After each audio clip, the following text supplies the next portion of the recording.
Bonjour, bonjour, c'est encore moi.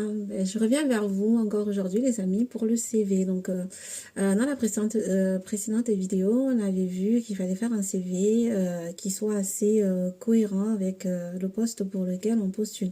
Donc, titrer son CV, mettre des expériences en cohérence et mettre 3 à 4 mots accrocheurs et surtout le connaître par cœur. Donc aujourd'hui, je reviens vers vous pour aborder plus précisément le contenu du CV. Donc on va commencer d'abord par vos coordonnées. Les coordonnées, ce que je peux vous conseiller, c'est d'éviter en fait de mettre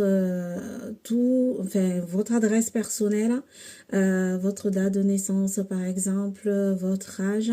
Vous ne savez en fait jamais sur qui le CV va tomber, qui va le recevoir. Donc évitez, mettez juste des informations succinctes comme le numéro de téléphone, le mail, c'est amplement suffisant. C'est d'ailleurs un conseil qui m'avait été donné par quelqu'un qui travaillait dans un service RH.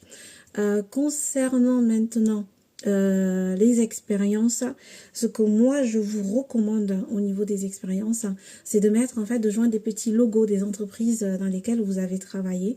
Donc par exemple, si vous avez travaillé chez Orange ou ailleurs, vous mettez le logo Orange et vous énumérez donc les expériences cumulées.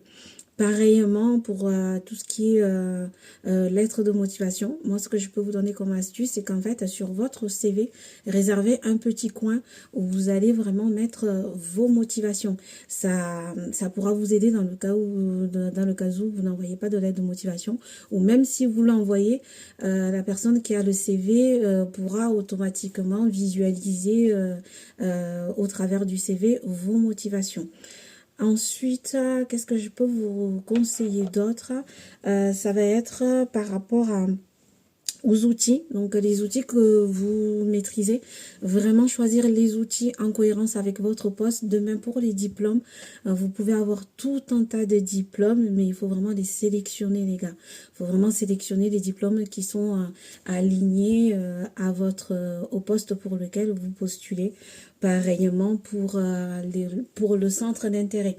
Ce que je peux vous recommander pour le centre d'intérêt, c'est vraiment de mettre des choses qui montrent une ouverture d'esprit et qui vous montrent en fait que vous êtes toujours dans une continuité d'acquisition de maturité. Pas mettre des expériences qui sont assez futiles, mais plutôt des centres d'intérêt, pardon, qui montrent que vous êtes quelqu'un qui cherche une évolution constante. Donc voilà, ce que je peux vous dire, c'est vraiment connaître votre CV par cœur, mettre des expériences en cohérence. Je vous dis à bientôt les amis.